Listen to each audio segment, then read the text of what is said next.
హరి ఓం హరి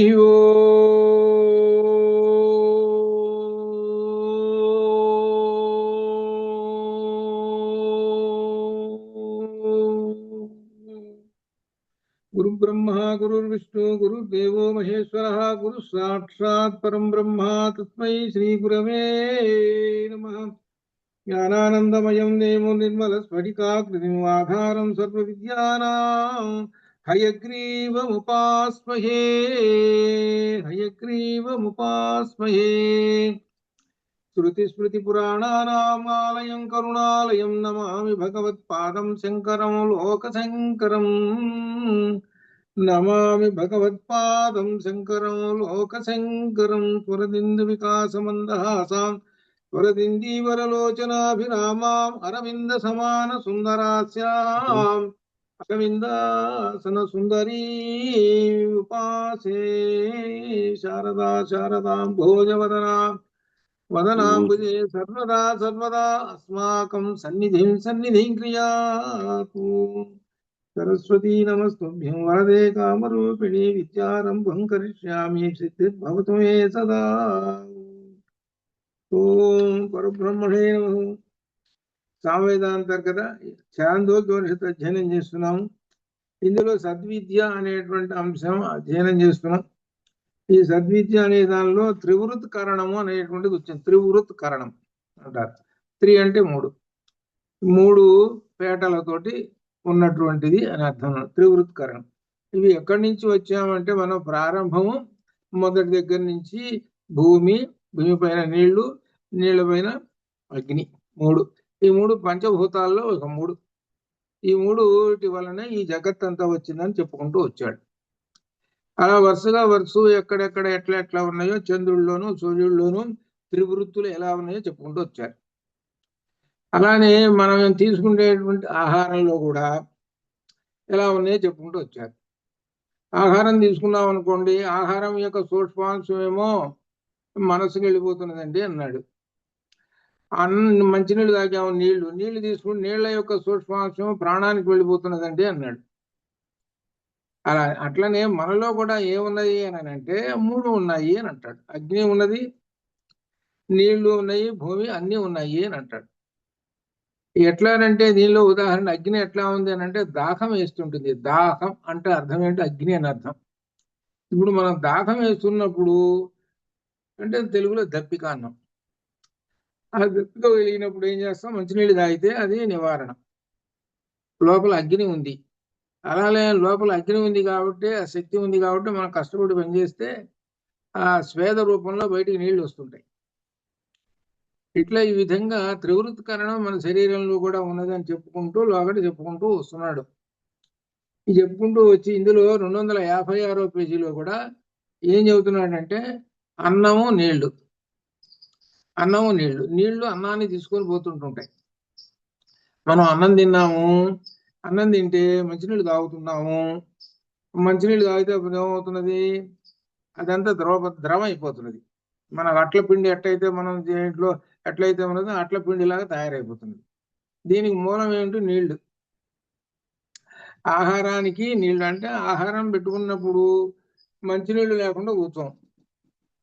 ఆ మంచినీళ్ళు పెట్టుకొని అక్కడ తింటాం. ఆ నీళ్లు తీసుకొని పోతుంటాయి ఆహారాన్ని తీసుకొని వెళ్ళి అది 3 భాగాలు అవుతుంది. ఇదంతా తెలిసినటువంటిదే. తీసుకొని వెళ్ళి ఈ పురుషుడికి ఏమిస్తున్నది అని అంటే వీర్యం ఇస్తున్నది. అది అర్థం. ఈ పురుషుడికి వీర్యం ఇస్తున్నది. మరి పురుషుడికి వీర్యం ఇస్తున్నది అంటే స్త్రీకి ఏమిస్తున్నది అంటే శోణితము, రక్తము. అది 288వ పేజీలో ఉన్నది చూడండి. ఇక్కడ శోణితము, ఒకటి శుక్ల శోణితములు అని అంటారు. శుక్ల అంటే తెలుపు అంటే పురుష బీజం, శోణిత అని అంటే స్త్రీ బీజం అని అర్థం అనమాట.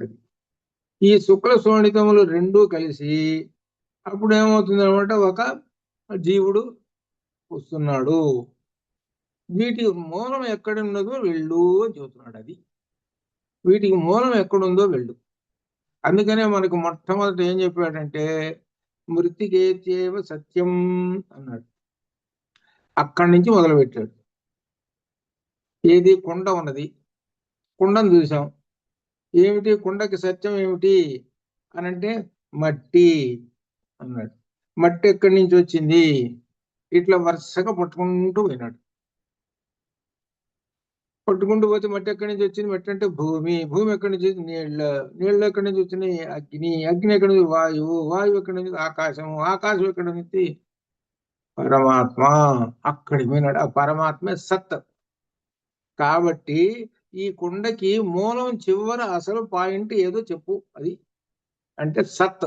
అది అట్లనే మనకి మూలం ఏమిటో పాయింట్ చెప్పండి అని అంటే మన శరీరానికి మూలం ఏమిటి అని అంటే సత్. అది కాబట్టి ఆ సత్తు వలనే కదా ఈ వీర్యకణము అంటే శుక్ల శోణితాలు వస్తున్నది. సత్తు వలనే కదా శుక్ల శోణితాలు వస్తున్నది, పైనుంచి వరుసగా వస్తుంటే. దాని వల్లనే కదా ఈ జీవుడు అంటే ప్రాణి అనేటువంటిది కలుగుతున్నది. కాబట్టి మూలం ఎక్కడున్నాడయ్యా అని అంటే సత్తు. అదే సద్విద్యలో చెబుతున్నాడు. ఈ సత్తు బాగా అర్థం కావాలి. అర్థమైతే ఇక అసలు విషయంలోకి వస్తాడు. అది అన్నింటికి మూలం సత్ అనమాట. ఇది ఇక్కడ దీనిలో చెబుతున్నాడు 288వ పేజీలో. ఏవమేవ ఖలు సౌమ్య అన్నేన శృంగేన. శృంగేన అంటే అర్థం అంకురం. అంకురం అంటే మూలం అనే అర్థం.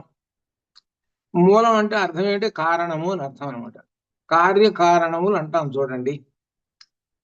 కుండ ఉన్నది, దాన్ని ఏమంటాను? కార్యము అంటాం.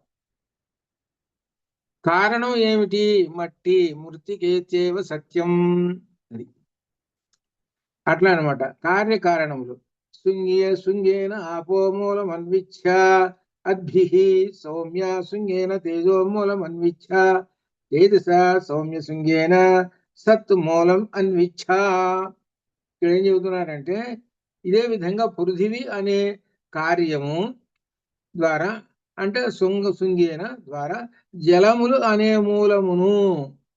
జలములు అనే మూలమును అంటే మూలం అంటే కారణం. జలములు అనే కారణమును దేనికి?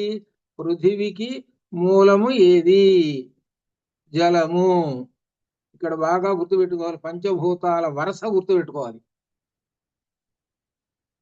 పంచభూతాల వరుస పైనుంచి కిందకి ఆకాశము, వాయువు, అగ్ని, నీళ్లు, భూమి. కింద నుంచి భూమి, నీళ్లు, అగ్ని, ఆ పైన వాయువు, ఆకాశం. ఇది వరుస. కాబట్టి వరుసలో ఏంటి? కారణం. ఈ భూమికి కారణం ఏమిటి? జలము. మూలము ఏంటి? జలము అని అన్వేషిస్తే నీకు జలము అనేది కనబడుతుంటుంది.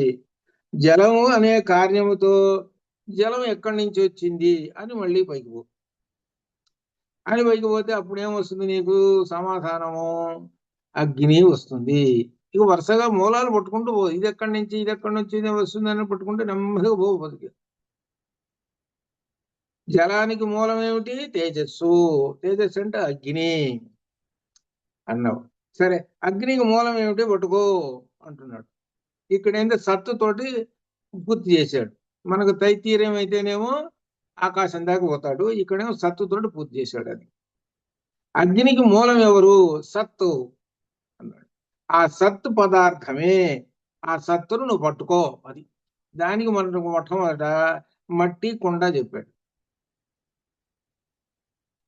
మట్టి ఎక్కడి నుంచి వచ్చింది అని ప్రశ్న వేశాడు. మట్టి ఎక్కడి నుంచి వచ్చింది అంటే భూమి, నీళ్లు, ఇటు వరుసగా పట్టుకుంటూ పోతాయి. అది కాబట్టి మూలాన్ని అన్వేషించుము అని చెబుతున్నాడు. అన్వేషణ అనేటువంటిది నీలో ఉండాలి అని చెబుతున్నాడు. అందుకనే మనకేం చెబుతున్నాడు గీతలో కూడా? అన్వేషణ అనేటువంటిది ముందు ముఖ్యము. నిన్ను నీవు అన్వేషించుకో. అన్వేషణ సోక్రటీస్ కూడా చెప్పింది అన్వేషణ. గ్రీకు తత్వవేత్త చెప్పేది. ఏ తత్వవేత్తలు ఎవరు చెప్పినా అన్వేషణ చెబుతారు. ఇది ఏమిటి, దీని మూలం ఏమిటి తెలుసుకుందాం అనేటువంటి ఒక ఆసక్తి కనుక ఉంటే ఆ జవాబు తెలుస్తుంది. ఇప్పుడు మన వాడికి కొడుకుకి, కుమారుడికి అరుణి అంటే అర్థం ఉద్దాలకుడు. ఆయన పేరు ఉద్దాలకుడు. ఉద్దాలకుడు తన కుమారుడైన శ్వేతకేతువుకి మూలాన్ని అన్వేషించేటట్టుగా చెప్పాడు. మూలాన్ని అన్వేషించితే ఏమొచ్చింది అంటే చివరికి సత్ పదార్థం వచ్చింది. ఆ సత్ పదార్థమే పరాదేవత. అది ఆ సత్ పదార్థమే ఇంకొక మాటగా పరాదేవత అనే మాట కూడా వస్తున్నది అనమాట సత్తునకు. ఆ సత్రం ఆయన సత్ అనే దానికి ఇగో వరుసగా ఈ సత్తు ఎలా వచ్చిందో దీనిలో 5వ మంత్రంలో చెబుతున్నాడు. అగ్ని దగ్గర నుంచి చెబుతున్నాడు. అగ్ని అంటే మనలో అగ్ని ఉన్నది అంటే దాహం. ఆ దాహం వేసింది కాబట్టి అది చెబుతున్నాడు. అధ ఏతత్ అధ యత్ యత్ర అక్కడ యత్ర ఏతత్ యత్ర ఏతత్ పురుష ఏతత్ పురుష ఈ మనిషి విపాసతి నామ తేజ ఏవ తత్ పీతం నయతే తద్యథ గోవాయో అశ్వనాయ పురుషనాయ ఇత్యేవం. అంటే గోనాయ ఇవన్నీ కొన్ని 3 మాటలు చెప్పాడు. అంటే ముందు వీడు పోతుంటాడు, వీడేమిటో గోవులు వస్తుంటాయి, దాన్ని గోనాయ అంటారు. వీడు ముందు వెళ్తున్నాడు, ఏడుగా గుర్రాలు వస్తుంటాయి, అశ్వనాయ అన్నాడు. అట్టనే ఇక్కడ కూడా ఏంటంటే నీళ్లు ముందు వెళ్తున్నాయి, దప్పికేసింది వాడికి. దప్పికేసేటప్పటికి వాడు ఏం చేశాడు, నీళ్లు తాగాడు. నీళ్లు తాగిన తర్వాత నీళ్ళ బట్టి ఈ అగ్ని పోతున్నది. అదే అర్థం. అది అదేనమాట. అంటే ఏమిటనమాట, దాన్ని బట్టి ఇవి పోతున్నాయి. అదే విషయం చెబుతాం. పురుష ఇత్యం తత్తేజ ఆచష్ట ఉదన్యేతి తత్ర ఏతదేవ శృంగం మూలం ఉత్పత్తి సౌమ్య. ఇది విషయం తెలుసుకో అని చెబుతున్నాడు. మనిషి ఏం చేస్తున్నాడంటే దప్పిక వేసినప్పుడు మంచినీళ్ళు తాగుతున్నాడు. ఈ తాగుతున్నప్పుడు త్రాగబడిన ఏ నీటిని తేజస్సు ముందుకు కొనిపోవును ఆ అగ్ని తీసుకొని పోతున్నాయి. అంటే అర్థం ఏంటి, దప్పిక వేసింది, నీళ్లు తాగాడు, నీళ్లు తాగేటప్పటికి వాడికి దప్పిక తీరిపోయింది. అప్పుడు ఈ అగ్ని ఏం చేసింది, నీళ్ళని తీసుకొని పోతున్నది అని అర్థం అనమాట. అని అంటే నీళ్లు పడేటప్పటికి మనకు సహజంగా ఏమనిపిస్తుంటుంది, దప్పిక పోయింది అని అనుకుంటాం. కాబట్టి ఏంటి, ఈ నీళ్లు వెళ్ళి దేనిలో భయపడ్డాయి, అగ్నిలో భయపడ్డాయి. అగ్నిలో పడిపోయేటప్పటికి అగ్ని తీసుకొని పోతున్నది నీళ్ళని అని అంటాడు. ఎట్లాగంటే గోవులు ముందు గోవులను తోలుకుపోయేటువంటి వాడు గోనాయుడు. అట్లా అనమాట. ఇది గుర్రాలను తోలుకుపోయేటువంటి వాడు. ఇట్లా ఈ విధంగా మనకి చెబుతున్నాడు అనమాట. అంటే ఇక్కడ మనం ముందు వెళుతున్నాడు అని చెప్పుకున్నాం. అట్లా లోకంలో సహజంగా అట్లా కనబడుతుంటుంది. ఇంకో విషయం కూడా కనబడుతుంటుంది. అశ్వములన్నీ ముందుంటే వెనక మనిషి వీడుంటాడు, ఆవులన్నీ ముందుంటే వెనక వీడుంటాడు. ఇట్లా కూడా మనకు కనబడుతుంటాయి. కానీ ఇక్కడ విశేషం ఏంటంటే గోనాయుడు గుర్రములను తీసుకుపోయేవాడు, అశ్వనాయుడు పోలిక చెబుతున్నాడు అంతే. ఉపమానం ఇంత అంతే, ఏమి అర్థం. పురుషనాయుడు అనే లోకములో గలదు. ఇదే విధముగా అప్పుడు తేజస్సును ఉదన్య అని అంటారు. ఇక్కడ అది తేజస్సు అంటే అగ్ని. ఈ అగ్నిని ఉదన్య అని అంటారు. అది ఎట్లుండగా ఈ శరీరమును ఆ జలముల నుండి పుట్టినదిగా తెలియము అని చివరి చెబుతున్నాడు. ఏం చెబుతున్నాడు అని అంటే, ఈ శరీరం ఎక్కడి నుంచి, జలాల నుంచి వచ్చింది అని చెబుతున్నాడు. ఇప్పుడు మనం క్రమంగా వరుసగా చూసుకుంటూ వస్తే ఈ శరీరం ఎక్కడి నుంచి వచ్చింది, సత్తు నుంచి వచ్చింది. సత్తు నుంచి డైరెక్ట్ గా వచ్చేసిందా, అది సత్తు నుంచి డైరెక్ట్ గా వచ్చేసిందా, కాదు. పంచభూతాల్లో నుంచి వచ్చింది. సత్తులో నుంచి పంచభూతాలు వచ్చినాయి. పంచభూతాల్లో చివరి ఉన్నదే భూమి ఉన్నదే, ఆ భూమి నుంచి వచ్చాడు వీడు. కాబట్టి వీడు వచ్చినటువంటి వాడు నాకు మూలం ఏమిటని వెతుక్కుంటూ పోతున్నాడు. వెతుక్కుంటూ పోతుంటే భూమి ఒక మూలం అనేది. మరి భూమికి మూలం ఏమిటి, జలము. జలమునకు మూలం ఏమిటి, అగ్ని. అగ్నికి మూలం ఏమిటి, వాయువు. వాయువుకి ఇట్లా ఈ విధంగా చివరికి ఎక్కడో సత్తు దగ్గరికి పోయినాడు. కాబట్టి నాకు మూలం ఎవరు, సత్తు. కాబట్టి ఏది ముందు, ఏది చెట్టు ముందా, విత్తనం ముందా అని ఏడు ప్రశ్నలు వేస్తుంటారు. కాదయ్యా, ఈ అన్నిటికీ మూలం ఏమిటో తెలిసిన, నువ్వు ఇంత ప్రశ్నలు వేసుకుంటూ కూర్చుంటే విత్తు ముందా, చెట్టు ముందు, ఈ రెండు ఎక్కడి నుంచి వస్తున్నాయా అసలు చెప్పు. విత్తనం ఎక్కడి నుంచి వస్తున్నది, చెట్టు ఎక్కడి నుంచి వస్తుంది, భూమి నుంచేగా వస్తున్నది. ఏది ముందు అని అడుగుతున్నావు కదా, భూమి నుంచే కదా వస్తున్నది. మరి భూమి ఎక్కడి నుంచి వస్తున్నదండి, నీళ్లు అగ్ని, ఇటు వరుసలో. కాబట్టి దీనికి మూలం ఎవరు ముందు ఈ చెట్టుకి అంటే సత్. అది ఆ సత్తు మూలం, ఆ సత్ అనమాట. వీటన్నింటికి ఆ సత్ అనమాట. ఆ సత్నే పరాదేవత ఇంకొక మాటగా చెబుతున్నారన్నమాట. ఇది కాబట్టి ఈ దేహమునకు కారణము ఎవరు అనేటువంటి విషయాన్ని చివరికి ఎవటా తెలుసుకున్నాడు, సత్ అనేటువంటిది ఒకటి ఉన్నది. ఆ సత్ అనేటువంటిది కాబట్టి ఆ సత్తుని ఆశ్రయించే ఈ పంచభూతాలు ఉన్నాయి, అది అర్థం. సత్తును ఆశ్రయించే ఈ పంచభూతాలు ఉన్నాయి అని అర్థం. ఓం నమ శివాయ అని అంటే ఓంని ఆశ్రయించి నమ శివాయ ఉన్నాయి. ఏమిటి ఓం అంటే సత్తు, పరబ్రహ్మం. నమ శివాయ, నా నభము ఆకాశం, మా మరుత్తు వాయువు, శిఖి అగ్ని, నమ శివ వారి నీళ్లు, యా భూమి. నమ శివాయ పంచభూతాలు. ఈ పంచభూతాలకి ముందు ఎవరున్నారు? ప్రణవం ఉన్నది. ఎవరు? ఓం. ఓం అంటే బ్రహ్మం. ఈ బ్రహ్మం నుంచి వచ్చినరా ఈ 5. నువ్వు ఓం నమ శివాయ అని అంటే అర్థం ఏమిటి? ఈ బ్రహ్మం నుంచి ఈ 5 పంచభూతాలు వచ్చినాయిరా, ఈ పంచభూతాల నుంచే నేను వచ్చాను ఓం నమ శివాయ అంటే, అది అర్థం అవుతుంది. చివరికి ఎవరు ఓం నమ శివాయ అంటే సత్తు. ఆ సత్తు ఎవరు? నీలోనే కూర్చొని ఉన్నాడు సత్తు. ఆ సత్తు నీలోనే ఉన్నాడు అనేటువంటి విషయాన్ని మనం నారాయణ సూక్తంలో 2 రోజులు చదువుకున్నాం. అది ఆ సత్తు ఎక్కడున్నాడు? నీ హృదయ కోశంలో ఉన్నాడు. తస్యావితస్యాంతేనాభ్యాముపరితిష్ఠతి జ్వాలబాలాకులంభాతి విశ్వస్యాయతనమత్ సంతతం శిరాభిస్తు. కొంతమంది శిలా అంటుంటారు, శిరా కరెక్ట్. సంతతం శిరాభిస్తు దంపత్యాకోశ సంధిభం తస్యాంతే సుడిరిగం సూక్ష్మం సర్వం ప్రతిష్ఠితం తస్య మధ్యే మహానగ్ని విశ్వార్చిర్విశుభోమఖ శోక్రభక్తిభజన్ తిష్టున్నాహారమజరకవి. అక్కడ ఉండి ఆయన ఆ అగ్ని రూపంలో ఉండి ఆ జీర్ణాశయానికి మనకి ఆ దగ్గరలో మనం తినేటువంటి ఆహారం వెళ్తుంది జీర్ణాశయం, అక్కడే కదా ఉన్నది, ఇక్కడ సెంటర్లో. అక్కడ ఉండి ఆయన ఏం చేస్తున్నాడు అని అంటే ఈ జీర్ణాశయంలో ఉన్నటువంటి అన్నాన్ని మొత్తం 3 భాగాలు చేసి అన్నిటికీ ఎవరికి వాళ్ళకి పంపించేస్తున్నాడు. అప్పుడు ఆ పరమాత్మకి అక్కడ ఉన్నటువంటి పేరుకే వైశ్వానరుడు అని పేరు పెట్టాము. పరమాత్మకి ఒక్కొక్క కార్యం ఉన్నప్పుడు ఒక్కొక్క పేరు పెడుతున్నాం, అట్లా అనమాట అని ఈ విధంగా చెబుతున్నాడు. చివరికి ఏం కనుక్కున్నావయ్యా నీవు కుమారునితో అంటే, నేను సత్తును కనుక్కున్నాను అని చెప్పారు. ఈ సత్తు అనమాట శృంగేన, మూలం ఏమిటి అంటే ఎవరు అనమాట సత్ అనేటువంటి విషయం దీనిలో చెబుతున్నాడు 290వ పేజీలో. ఈ శరీరం యొక్క మూలము జలములు, అవి తప్పక ఇతరమునందు ఎక్కడ ఉంటుంది? జలములు అనే కార్యముతో తేజస్సు అనే మూలమును అన్వేషించుము. తేజస్సు అగ్నిని కనుక్కో. జలాలు ఎక్కడికి పోయినాయి? నీకు దప్పిక వేసింది, దప్పిక వేయంగానే మంచినీళ్ళు తాగావు. దప్పిక అంటే అర్థం ఏమిటి? దాహము. దాహం అనే మాటకు అర్థం ఏమిటి? అగ్ని. లోపల అగ్ని ఉన్నది. ఈ అగ్ని ఉండేటప్పటికి అగ్ని తట్టుకోలేకపోతున్నావు నువ్వు. లోపల నీలో అగ్ని ఉన్నది, అగ్ని తట్టుకోలేకపోతున్నావు. తట్టుకోలేక ఏం చేస్తున్నావు? మంచినీళ్ళు తాగుతున్నావు. అంటే దాని అర్థం ఏంటనమాట? దాన్ని తట్టుకోవాలంటే నువ్వు మంచినీళ్ళు తాగుతావు. కాబట్టి మూలం ఏమిటి? ఇది ఇక్కడ అర్థం. అందుకనే మనం ఈ నిత్య జీవితంలో జరిగేటువంటి వాటిని గురించి పెద్దగా ఆలోచించాం. దాహం వేస్తున్నది అంటాడు. దాహం అనే మాటకు అర్థం ఏమిటిరా? దప్పిక అంటాడు. దప్పిక తెలుగు పదం. దాహం అనేది సంస్కృత పదం. దాహం అంటే అగ్ని.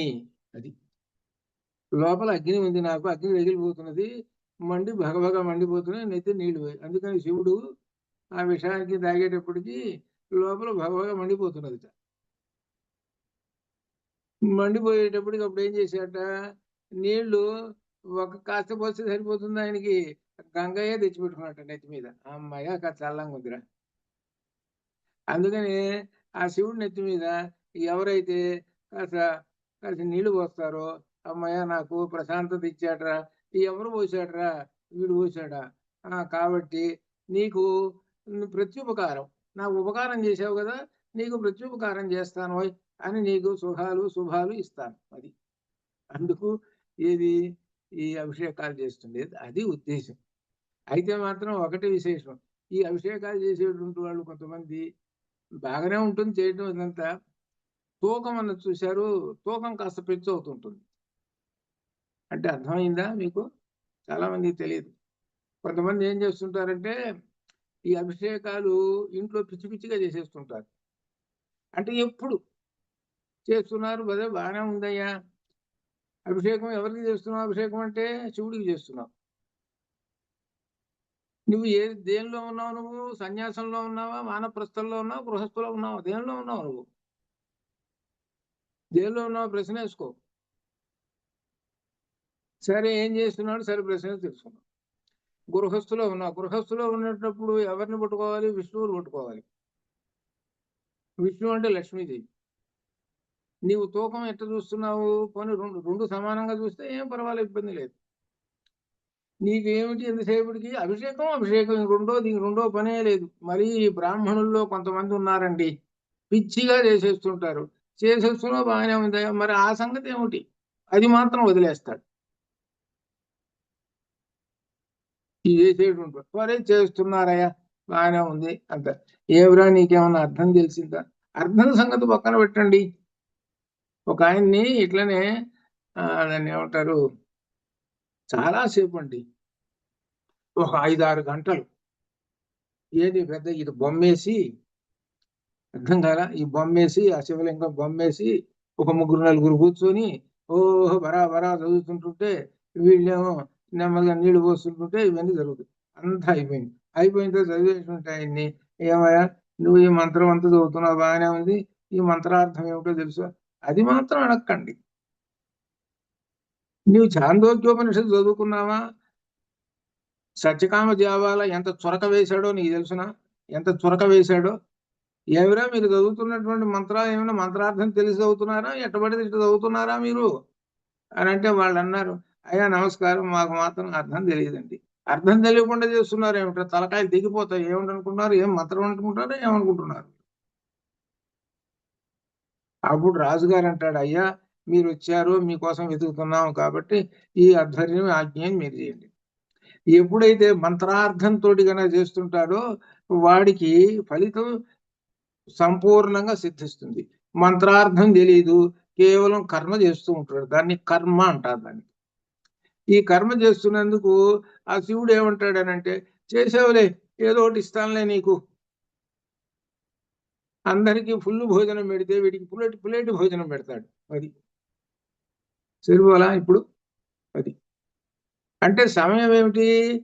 ఖర్చు అంతా టైం అదే, వీడి పెట్టేది ప్లేట్ భోజనమే. అంటే మీకు అర్థమైందా? అది ఎందుకంటే చాలా మంది నేను చూశాను, సరే బాగానే ఉందండి, ఇంకొక విశేషం కూడా, సరే బాగానే ఉంది, మరి శివుడికి బాగా చేస్తున్నాం, అంత బాగానే ఉంది, ఒక 20 మంది ఋత్వికులు వచ్చారు, అంత బాగానే చేశారు, అంత బాగానే ఉందని బ్రహ్మాండంగా, నీ ఉద్యోగం ఎందుకు ఊడింది? యక్షులు ఉన్నారు, మీకు తెలియదు ఆ సంగతి. ఓ ఇంతమంది, ఓ బ్రహ్మ, బాగానే ఉంది అంతవరకు, నేను కాదని అంటలేదు. నీవు తూకం ఏం చేస్తున్నావు? లయకారకుడైనటువంటి శివుణ్ణి మాత్రమే లోపలికి రా, నీకు అన్నం పెడతాను, విష్ణువు ఉన్నాడే స్థితికారకుడైనటువంటి నీ సంగతి నేను పట్టించుకోనాయా నేను అనేటప్పటికీ అప్పుడేమవుతుంది? ఇది ఇది అన్నమాట. ఇప్పుడు ఎక్కువగా జరుగుతుంది, ఎక్కువగా వీళ్ళందరూ ఇది ఒక పిచ్చి, వీళ్ళకి ఇది ఒక పిచ్చి, ఇదంతే, ఏం లేదు. దానిలో ఏం చెప్పాడు ఆ మంత్రంలో? ఏది ఆ నవక్షమకాల్లో అసలు ఏం చెప్పాడు? అసలు మంత్రంలో జగత్తు చెప్పాడు, చరాచర జగత్తు చెప్పాడు, ఆ ఉపనిషత్తుల సారం చెప్పాడు. తస్కరాణం పత ఏ నమో నమః అంటే దొంగలకి దొంగ, ఇదేంటో దొంగలకు దొంగ అని చెప్పాడు. అసలు దొంగ వాడిని తీసుకెళ్ళి జైల్లో పెడతారు, ఈయనే దొంగ కాబట్టి ఆయనే దొంగ అయినప్పుడు మనం ఎందుకు దొంగ కాకూడదు? కానీ అర్థం వేరు.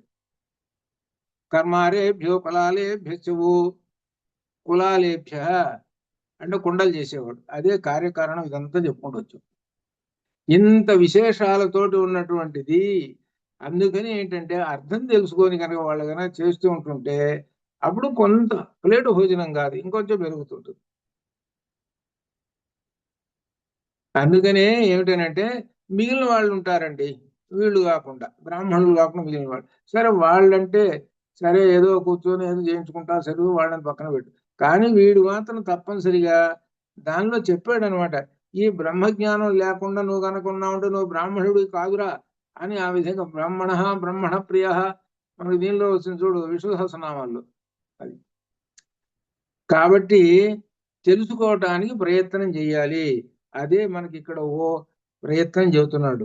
కుమారుడికి ఉద్దాలక మహర్షి అన్వేషించుము, ప్రయత్నం చేయము, మూలం ఏంటో పట్టుకో అని చెబుతున్నాడు. అంటే మనం చేస్తున్న దానిలో మూలం ఏందో పట్టుకోండి అది అర్థం.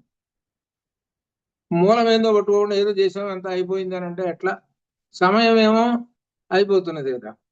సమయాన్ని సద్వినియోగం చేయటం అని అర్థం. అది గంట సేపు మనం చేసామని అంటే సద్వినియోగం చేయండి అని అర్థం. అది దీనిలో అట్లా అనమాట. కాబట్టి మూలాలను పట్టుకోవాలి. అది మూలం పట్టుకుంటే ఇక్కడ సత్ అనేటువంటిది వస్తుంటుంది అనమాట. ఇది అని చెబుతూ ఇందులో చెబుతున్న మూలం పట్టుకున్నాడు, సత్ ఆశ్రయముగా ఉన్నదని చెబుతూ తర్వాత దీనిలో 290వ పేజీలో కింద ఉన్నటువంటి ఈ మంత్రం ఉన్న యథానుఖలు సౌమ్య సౌమ్య ఇమాహ తిస్రోహ ఇమాహ తిస్రోహ ఈ ఇమాహ అంటే తిస్రోహ దేవత, ఈ ముగ్గురు దేవతలు పురుషం ప్రాప్య ఈ మనిషిని ప్రాప్య పొంది త్రివృత్తి వృత్తి ఏకైకా భవతి తదుక్తం పురస్తాదేవ భవతి. ఈ మూడు దేవతలు మనిషిని పొంది ఒక్కొక్కటి మూడేసి పేటలు కలిగి అగురు. అదంతా కూడా పూర్వమే చెప్పబడి ఉన్నది. ఇంత క్రితం అంతా చెప్పిన దాన్ని ఒకసారి గుర్తు తెచ్చుకో అని చెబుతున్నాడు. ఈ మూడేసి పేటలు అనేటువంటిది అన్నిట్లో ఉన్నది ఈ జగత్తులో. మొట్టమొదటి సూర్యుడిని గురించి చెప్పాడు, గుర్తుంది కదా. సూర్యుడిలో ముగ్గురు ఎట్లున్నారండి అన్నారు. అలానే చంద్రుళ్ళు ఎట్లా ఉన్నారండి అన్నారు. భూమి, నీళ్లు, అగ్ని, సూర్యుళ్ళు ఎట్లున్నారండి అన్నారు. భూమి నల్లంగా ఉంటుంది కాబట్టి నల్లనైనటువంటి ఏంటి అగ్ని జ్వాలలు కొన్ని. అలానే చంద్రుడు తెల్లంగా ఉంటాడు, తెల్లనైనటువంటి అగ్ని జ్వాలలు కొన్ని. అట్లా అనమాట. అగ్ని ఎర్రంగా ఉంటాడు కాబట్టి ఎర్రని జ్వాలలు. ఈ మూడు జ్వాలలు అవో ఆ సూర్యుడిలో ఉన్నాయి. కాబట్టి సూర్యుడు కూడా ఈ పంచభూతాల నుంచి వచ్చినటువంటి వాడే నేను చూస్తున్నాడు. అంటే అర్థం ఏమిటనమాట, వీటన్నిటికీ మూలం ఎవరు? సత్ పదార్థము. ఆయన ఆ సత్తు నుంచి ఇవన్నీ కూడా విడివిడిపోతుంటాయి. సత్తు నుంచి ఆకాశం రాగానే ఆకాశం నుంచి అన్ని డివైడ్ అయిపోతుంది. అక్కడి నుంచి ఇంకా దాని నుంచి డివైడ్ అయిపోతుంది. అట్లా చివరికి మిగిలింది అనేటువంటిది భూమి మిగిలింది. మళ్ళీ భూమిలోంచి డివైడ్ అయిపోతున్నాయి అన్ని అనేకమైనటువంటి నీళ్లు వస్తున్నాయి, అరణ్యాలు వస్తున్నాయి, చరాచర జగత్తు ఇవన్నీ కూడా వస్తున్నాయి. అట్లా ఇట్లా పైనుంచి ఇట్లా ఒక్కొక్కటి ఈ విధంగా ఆ వస్తూ దీనికి అన్నిటికీ మూలం ఏమిటి అని అంటే సత్ అనేటువంటి తెలుసుకో. ఈ మూడు పేటలు అంటే ఈ మూడుగా కలిసి ఈ విధంగా సృష్టిలో వస్తున్నాయి. దీన్ని త్రివృత్కరణము అని అంటారు అని అంటాడు. అని ఆ సత్ దేవత చెబుతున్నాడు. ఈ 6వ మంత్రంలో అస్య సౌమ్య పురుషస్య ప్రయతో వాంగ్మనసి సంపద్యతే మనః ప్రాణే ప్రాణ తేజసి తేజ పరస్యాం దేవతాయాం. మరణిస్తున్న ఈ మనిషి యొక్క వాగింద్రియము మనస్సునందు అంటే వీడు పోతున్నది అనుకోండి, ప్రాణం పోతున్నది అని అనుకున్నాం. అప్పుడ ఇది కూడా ఎలా జరుగుతున్నదిట, వాగింద్రియము మనస్సునందు, వాక్కు దేనిలో కలిసిపోతున్నదిట, మనస్సులో కలిసిపోతున్నదిట. మనస్సు దేనిలో కలిసిపోతున్నది? ప్రాణంలో కలిసిపోతున్నది. ప్రాణం దేనిలో కలిసిపోతున్నది? తేజస్సులో కలిసిపోతున్నది. తేజస్సు ఎవరిలో కలిసిపోతున్నది? పరాదేవత సత్తులో. ఇక్కడ దీనిలో వరుసగా చూస్తుంటుంటే వాగింద్రియము, వాక్ అనేటువంటి ఇంద్రియం అన్నమాట. ఇది మనం ఇంత క్రితం చెప్పుకున్నాం. ఘృతం తింటాడు వీడు, ఆహారం తిన్నాడండి. ఆహారం తింటే దానిలో సూక్ష్మాంశం దేనికి వెళ్ళిపోతున్నది? మనస్సుకి వెళ్ళిపోతుంది. ఘృతం తింటున్నాడు, దీనికి సూక్ష్మాంశం దేనికి వెళ్ళిపోతున్నది? వాక్కుకి వెళ్ళిపోతున్నది. అదేనమాట. అట్లా ఆ తర్వాత మంచినీళ్ళు తాగుతున్నాడు, దానిలో సూక్ష్మాంశం దేనికి వెళ్ళిపోతున్నది? ప్రాణానికి వెళ్ళిపోతున్నది. ఇలా మనకు తీసుకున్నటువంటివన్నీ కూడా సూక్ష్మాంశాలు వాటికి వెళ్ళిపోతున్నాయి. అట్లా ఆ వెళ్ళిపోయినటువంటి అవిట క్రమంగా కింద నుంచి పైకి వెళ్ళిపోతున్నాయి, ఒకదానిలో లయం అయిపోతున్నాయి అని చెబుతున్నాడు. వాక్యేమో మనస్సులో లయం అయిపోగానే మనస్సు ప్రాణంలో లయం అయిపోతుంటుంది. ప్రాణమేమో తేజస్సులో లయమైపోతున్నది. తేజస్సు ఏమో చివరికి సత్తులో లయమైపోతుంది. అనగా పరమాత్మలో లయమైపోతున్నది. ఆ లయమైపోవటానికి ఏంటంటే ఒక సీరియల్ పెట్టేశాడు. మొట్టమొదటి ఏం పోతుంది అని అంటే వాక్కు పోతుంది. అంటే ఇక మాట్లాడడం, అది దాని అర్థం. మాట పోతుంది.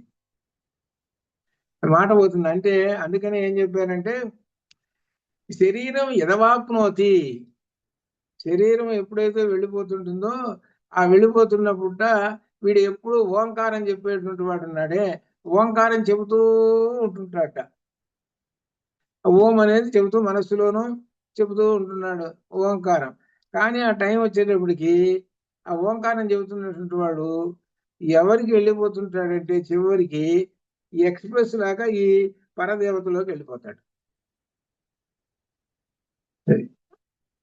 అది గీతలో చెప్పాడు కదా, ఓంకారం. ఓంకారం జపం చేస్తున్నటువంటి వాడు పూర్తిగా అక్కడికి వెళ్ళిపోతాడు. ఓంకారమే బ్రహ్మవాచకం అనమాట. దీనిలో చివరికి సత్తులో లీనమైపోతాడు. ఏమిటి ఈ చివర ఉన్నటువంటి ఇలా ఈ విధంగా ఈ మానవుడు. కాబట్టి ఇంత సబ్జెక్ట్ తెలుసుకున్నావు గనక సత్ అంటే ఏమిటో అర్థమైంది, అన్నిటికీ మూలం అర్థమైంది, ప్రతిదానికి మూలం ఉన్నదయ్యా నీకు అని చెబుతున్నాడు. మనస్సు అదే, అందుకనే 15 రోజులు అన్నం తినవాకరా, మంచినీళ్ళు తాగు అన్నాడు. మంచినీళ్ళు తాగితే అర్థం ఏమిటి? ప్రాణం నిలబడుతుంది. 15 రోజులు అన్నం తినలేదుగా, అన్నం ఏమిస్తుంది? ఆహారం మనస్సుకు వెళ్ళిపోతుంటుంది. 15 రోజులు తినలేదు. చెప్పరా వేదాలు అన్నాడు. నాకు అసలు ఏం గుర్తు రావటం లేదు అన్నాడు. నాకేం గుర్తు రావటం లేదు అన్నాడు. సరే అట్టయితే అన్నం తిన్నాడు. అన్నం తిన్న తర్వాత అప్పుడు వాడికి అప్పుడు నెమ్మది కొంచెం గుర్తుకొచ్చింది. దాన్ని ఎలా పోలికతోటి చెప్పాడు? చిన్న అగ్నికణం ఉంటే అగ్నికణం మీద ఎండిపోయిన గడ్డి కాస్త వేస్తే చురచురమంటే ఎంత అగ్ని వచ్చేసింది బయటికి. అంటే ప్రారంభం అవుతున్నది అనమాట. లోపల ఉన్నటువంటి ఆ వేద మంత్రాలు కొన్ని బయటికి వచ్చినాయి. మరలా అన్నం తిన్నాడు. శుభ్రంగా మళ్ళీ 2వ రోజు అన్నం తిన్నాడు. ఇప్పుడు యథావిధిగా ఉన్నాడు. ఎట్లా ఉన్నాడో ఇప్పుడు అట్లా ఉన్నాడు. ఇప్పుడు మొత్తం వేదం అంతా చెప్పేస్తున్నాడు. అనగా ఇప్పుడు ఆ తర్వాత కట్టెలన్నీ వేసేసారు. ఇన్ని కట్టెలు వేసేప్పుడు బగబగ మండిపోతుంది. అది అంటే ఏం చూసుంటే ఆహారము దేనికి వెళ్ళిపోతున్నది? మనస్సు. నీళ్ళేమో ప్రాణానికి వెళ్ళిపోతున్నాయి. అది ఇది విషయాన్ని అర్థం చేసుకోండి, మూలాలు అర్థం చేసుకోండి అని చెబుతున్నాడు. అది మనం తినే ఆహారం యొక్క సూక్ష్మాంశం మనస్సుకు వెళ్ళిపోతుంటుంది. కాబట్టి మనం తినే ఆహారాన్ని బట్టే మన మనస్సు పనిచేస్తుంటుంది.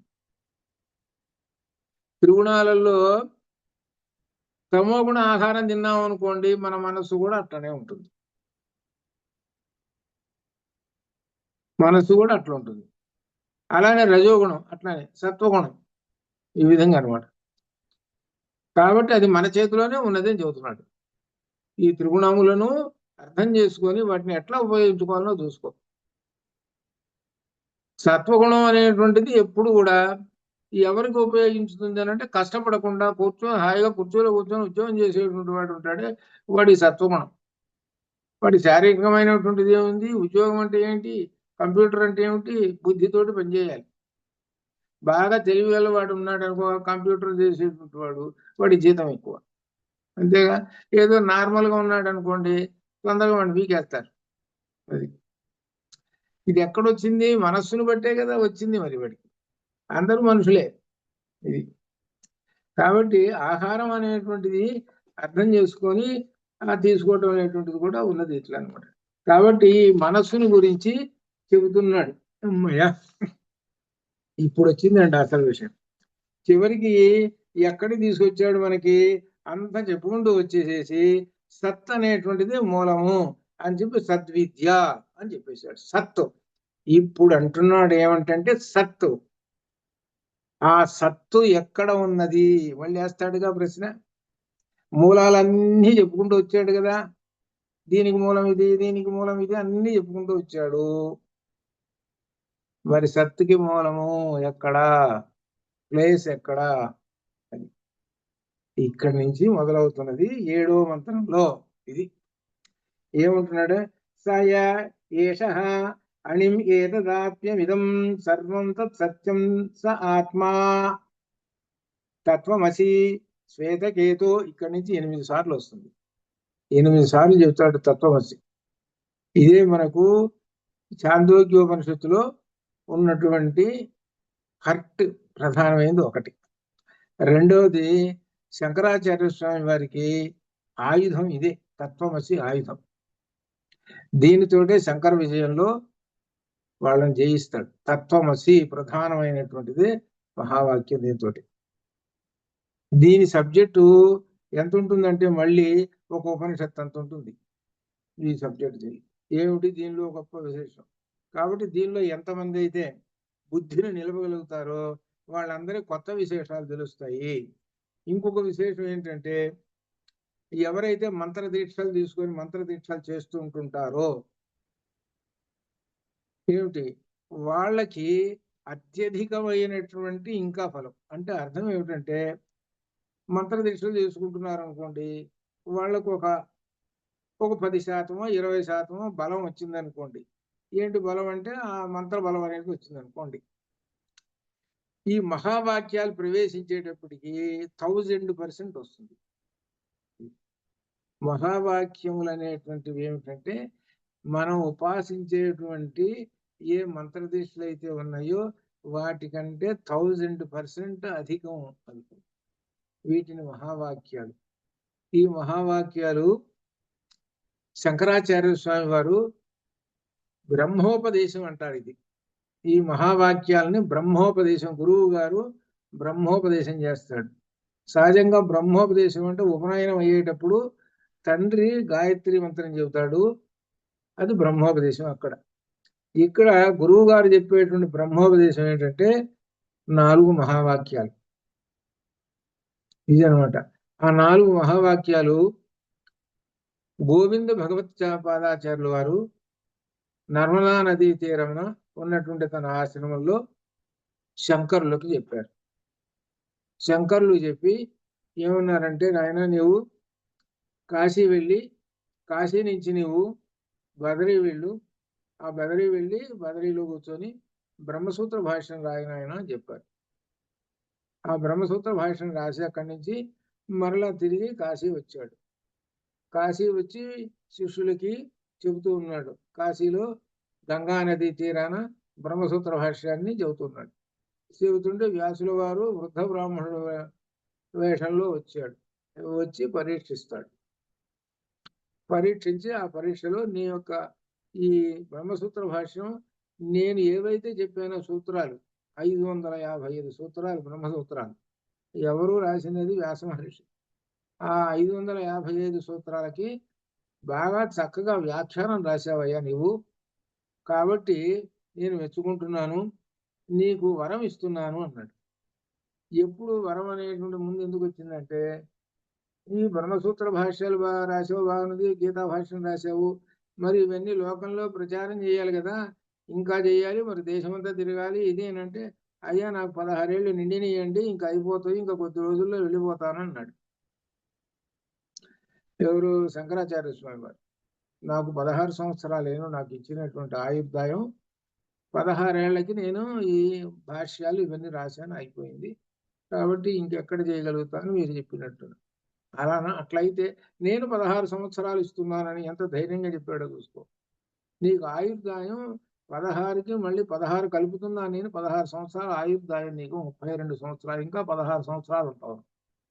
ఈ 16 సంవత్సరాలు నువ్వు దేశమంతా తిరిగి ఈ అద్వైత తత్వాన్ని, ఈ వైదిక మార్గాన్ని నీవు ప్రచారం చేసి నీవు స్థిరం చేయాల్సినటువంటి బాధ్యతగా పెట్టుకొని, ఇంకా కొన్ని స్తోత్ర గ్రంథాలు, సౌందర్యలహరి, శివానందలహరి ఉన్నాయి, ఇటువంటివి అనేకమైన కూడా రాసి ఈ లోకంలో ఇచ్చి నువ్వు అప్పుడు చివరికి 32 గడిచిన తర్వాతనే అని చెప్పాడు.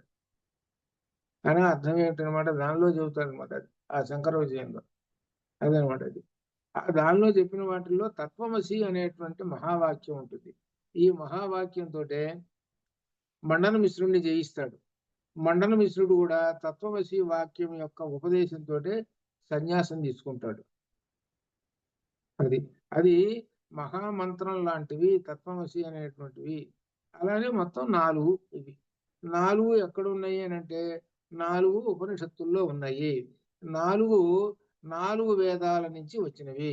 వాటిల్లో నుంచి సామవేదం నుంచి వచ్చినటువంటిది తత్వమసి. ఇది పట్టుకున్నాడు. మిగిలినవన్నీ కూడా అర్థమవుతూ ఉంటాయి. వాటికన్నా అత్యంత ముఖ్యమైనది దీనిలో చెప్పేది ఏంటంటే తత్వం అసి. త్వం. తత్ అంటే ఆ సత్, ఆ పరమాత్మయే.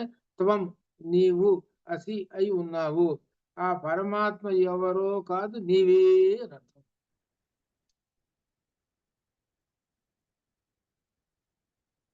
ఆ పరమాత్మ నువ్వేం చేస్తున్నావు? మంత్రదీక్షలు అవన్నీ తీసుకొని పరమాత్మ ఎక్కడో ఉన్నాడు, పరమేశ్వరుడు ఎక్కడో ఉన్నాడు, నాకు ఆమె కనపడాలి, అందుకని ఈ దీక్షలు చేస్తున్నానని మంత్రాలు చదువుకుంటూ కూర్చున్నావు.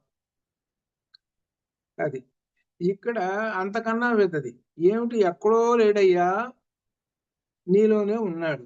కానీ నీలో ఉన్నటువంటి ఆ పరమాత్మని నీవు తెలుసుకోలేకపోతున్నావు. అది తెలుసుకో. అదే నారాయణ సూక్తంలో చెప్పింది. అది నారాయణ సూక్తం దేనిలో ఉన్నది? యజుర్వేద యజుర్వేద తైత్తీరియ ఆరణ్యకము. అది ఆరణ్యకం. ఆరణ్యకములు ఉపనిషత్తులకు ముందు వచ్చాయి, ముందు ఉంటాయి ఆరణ్యకములు. ఆరణ్యకాల్లో ఏముంటుందంటే బ్రహ్మతత్వం ఉంటుంది. ఆరణ్యకాల్లో వాటిని విస్తృతపరిచారు ఉపనిషత్తుల్లో. మొత్తం వేదంలో 4 భాగాలు ఉన్నాయి. మొదటి 2 భాగాలు కర్మకాండ, తర్వాత 2 భాగాలు జ్ఞానకాండ. మొదటి 2 భాగాలలో సంహిత, బ్రాహ్మణము ఉంటాయి. సంహిత బ్రాహ్మణంలోనేమో యజ్ఞయాగాలు ఎలా చేయాలి వాటికి సంబంధించిన మంత్రాలు. సంహితలోనేమో దేవతల ప్రార్థనలు, అంటే ఋగ్వేదం అంతా దేవతా ప్రార్థనలే ఉంటుంది. తర్వాత సగభాగంలో మొదటి భాగం ఆరణ్యకం. ఆరణ్యకం అంటే అరణ్యములో ఉండి అధ్యయనం చేసేది అని అర్థం. అది అరణ్యంలో ఉండి. ఏమిటండి అరణ్యంలోనే ఎందుకు ఉండాలి? ఏ టౌన్లో ఉండకూడదా? ఎప్పుడు ఇంట్లో ఉండేటువంటి వాడు ఉన్నాడు, అక్కడే చదువుకోవచ్చు కదా అని అంటారు. ఎందుకనంటే అక్కడే టౌన్లో ఉంటే అక్కడే ఉంటే నీకు ఇహ ప్రపంచంలో తిరుగుతూ ఉంటుంటావు. ఇది ఇక్కడ విశేషం. అరణ్యంలో ఉన్నావనుకో ఇహ ప్రపంచం కనపడదు. ఇహ ప్రపంచం కనపడదు. ఇహ ప్రపంచం కనపడినంత కాలం నీకు ఈ బ్రహ్మజ్ఞానం ప్రవేశించదు. ఇహ ప్రపంచం కనపడుతున్న దగ్గర నుంచి కోరికలు పెరుగుతుంటాయి, ఆలోచనలు పెరుగుతుంటాయి, మనస్సు స్థిరంగా ఉండదు, ఇట్లా ఉంటుంది. అందుకని అరణ్యానికి పోండి అన్నారు పూర్వకాలం. అందుకని పూర్వకాలం రాజులు ఇటువంటి వాళ్ళందరూ చివరికి రాజ్యం ఇచ్చిన తర్వాత అరణ్యానికి పోతుంటారు. ఋషులు మాత్రం ఎల్లప్పుడూ కానీ ఎప్పుడు అరణ్యంలోనే ఉంటారు వాళ్ళు. అదే రామాయణంలో ఉన్నారుగా, ఋషులు ఎప్పుడు అరణ్యంలోనే ఉంటారు, వాళ్ళు టౌన్లో ఉండరు వాళ్ళు. అందుకని ఇహ ప్రపంచం అనేటువంటిది వాళ్ళకు ఉండదు.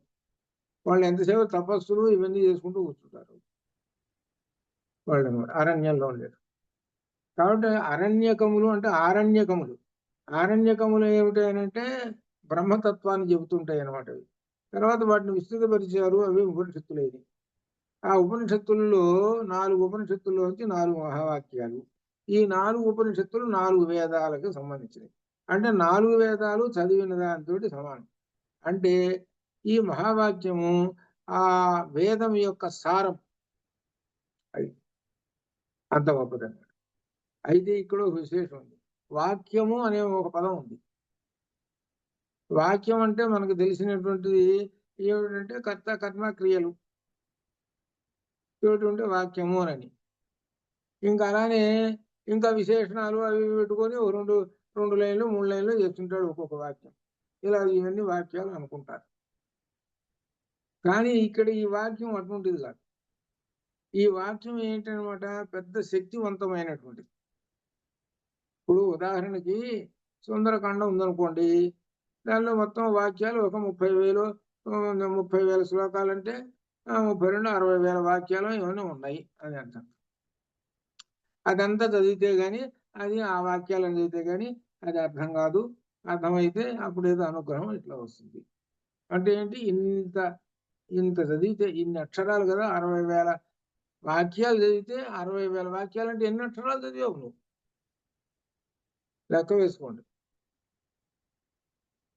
అయితే ఇక్కడ ఈ మహావాక్యంలో ఉన్నది ఎన్ని అక్షరాలు ఉన్నాయి అయ్యానంటే 4 అక్షరాలు ఉన్నాయి. తత్వమసి 4 అక్షరాలు ఉన్నాయి. 4 అక్షరాలు ఉన్నాయి చూశారు. నీ సుందరకాండ కన్నా 100 సుందరకాండల కన్నా హై, ఇంకా ఎక్కువ పవర్ఫుల్ అది. మనం అంటుంటారు చూడండి మందుల్లో, ఇది 3 lakhs అండి, ఇది 4 lakhs అండి అంటారు. మందులది ఇంతే కదండి, 3 lakhs 4 lakhs అంటారు, లక్షల్లో చెబుతుంటారు దాని పవర్. అలానే ఇక్కడ కూడా ఈ మహావాక్యం యొక్క శక్తి అది. ఆ మహావాక్యం ఏమిటో ఇక్కడి నుంచి ప్రారంభం అవుతుంది. 7వ మంత్రం దగ్గర నుంచి మహావాక్యం ప్రారంభం అవుతున్నది. ఏం చెబుతున్నా, తత్వం అసి ఆత్మ. ఏమిటంటే ఈ సర్వము ఈ సత్యే ఆత్మ. సత్ అనే తెలుస్తుంది కదా నీకు. సత్తుకే ఇంకొక మాట ఏమిటి, ఆత్మ. అదే మనకు నారాయణ సూక్తంలో ఆత్మ ఎక్కడుంది తెలుసుకున్నాం. ఇప్పుడు మీకు దీనికి దానికి సరిగ్గా బ్యాలెన్స్ సరిపోయింది. ఆత్మ అనేటువంటిది ఎక్కడున్నది, మనలోనే ఉన్నాడు. మనం ఎవరి కోసం పరిగెత్తుతున్నాం? గుడికి పరిగెత్తున్నామండి. ఆ దేవుడు చూస్తున్నాము, దేవుడు చూసిన తర్వాత దేవుడి పేరు చదువుతున్నాము అని చదువుతున్న బాగానే ఉంది ఇంతవరకు. ఏమిటయ్యా దేవుడు అంటే ఇంకో మాట పరమాత్మ అన్నాడు. ఈ పరమాత్మ అనేటువంటి వాడు గుళ్ళల్లో ఉంటాడు అని అనుకుంటున్నాడు వీడు అజ్ఞాని. ఈ అజ్ఞాని ఏంటంటే గుళ్ళల్లో ఉంటాడు పరమాత్మ, ఎక్కడో దాక్కొని ఉంటుంటాడు. అందుకని ఆయన కొబ్బరికాయలు కొడితే బయటకు వస్తాడు తినటానికి. అందుకని 101 కొబ్బరికాయలు కొట్టి ఆ విధంగా, అబ్బా నాకు మాత్రం నేను ఎంత పని చేశాను రా, నేను ఎవరో ఒక 101 కొబ్బరికాయలు కొడుతాడు. ఎందుకండి 101? ఏదో అనుకున్నట్ట నెరవేరిందిట, 101 కొబ్బరికాయ కొడుతాడు. మంచిదేలే, ఆ కొబ్బరికాయలు అమ్ముకునేటువంటి వాడికి వాడు బాగా 4 డబ్బులు వస్తాయిలే వాడికి. ఇదనమాట. ఇదేమిటనమాట, విశ్వాసము అనేటువంటిది ఒకటి. విశ్వాసము అనేటువంటిది కూడా ఒకటి ఉండాలి. అది బాగానే ఉంది, అంతవరకు బాగానే ఉంది. కానీ నువ్వు ఏం చేస్తున్నావు అనంటే పరమాత్మ అనేటువంటి దాన్ని అన్వేషణ ఎందుకు చేయటం లేదు? అది ఇక్కడ చేయాల్సింది. పరమాత్మ అనేటువంటి అన్వేషణ ఎందుకు చేయటం లేదు? ఆ గుడికి పోయి ఆ విధంగా చేసుకొని ఆ శిల్పాన్ని దాన్ని చూసి, శిల్పానికి ఆ రంగులెత్తి ఆ వస్త్రాలు కట్టి ఇవన్నీ చేసి మంత్రాలు చదువుతూ కూర్చుంటుంటారు. చదువుతున్నారు, బాగానే ఉంది. మంత్రాలు చదువుతున్నాడు ఆయన. మంత్రాలు బరాబరా పరిగెత్తుకుంటూ వస్తున్నాయి ఆయన నోట్లో నుంచి. 2 గంటలు 3 గంటలు చదివేశాడు. నువ్వు ఎప్పుడన్నా అనుకున్నా ఎట్టొస్తున్నాయి అబ్బా ఈయన నోట్లో నుంచి ఎట్టొస్తున్నాయి, లోపల నుంచి ఎట్లా వస్తున్నాయి, ఏమిటి దీని యొక్క అన్వేషణ ఏమిటి, ఎప్పుడన్నా చేసావా అసలు? ఏం లేదు. లోపల ఎంత నిక్షిప్తమై ఉన్నాయి ఆయనలో. అటువంటి ఆయనకి బాగా నిద్రపోతున్నాడు అనుకోండి, అప్పుడు ఎక్కడ పోతాయి ఇవన్నీ అన్వేషణ చేస్తున్నావా? అన్వేషణ చేస్తే ఎక్కడ వస్తున్నాయి ఇవన్నీ? ఎక్కడ? సత్తులో ఉంటున్నాయి. ఆ సత్తు ఇదిగో మనకి చెబుతున్నది ఏమిటే, వితస్యాంతేనాభ్యాం అపరితిష్టతి జ్వాలమాలాపులం భాతి. ఇక్కడే ఉన్నదండి పరమాత్మ, మనలోనే ఉన్నాడు అని మనకు మంత్రపురుషంలో చెబుతున్నారు. ఆ పరమాత్మని, సత్తను, పరాదేవతను, ఈ పేర్లు ఏవైనా పెట్టుకో, అదనమాట. ఆ సత్తే నీలో ఉన్నాడు అని దీనిలో చెప్తున్నాడు. ఏ స ఆత్మ తత్వమసి. ఆ ఆత్మయే తత్వమసి హే శ్వేతకేతో ఇది భూయ ఏవ మా భగవాన్ విజ్ఞాపయతి తథా సౌమ్యతే హోవాచ అని తండ్రి చెప్పాడు.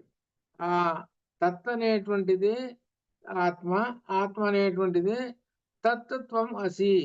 తత్ ఆ ఆత్మయే, త్వం నీవే అయి ఉన్నావు. ఆ ఆత్మయే నీవు అయి ఉన్నావు అనగా ఆ సత్యే నీవు, ఎవరో కాదు. ఇది తత్వమశిలో అంటే మనం ఇంతవరకు చెప్పుకున్న, ఇంకా ఉంది దీనిలో. తత్వమశిలో ఉన్న విశేషాలు అంతా ఉన్నాయి. ఉన్నది పొట్టియే 4 అక్షరాలే, కానీ వ్యాఖ్యానం చాలా పెద్దది, విశేషమైంది.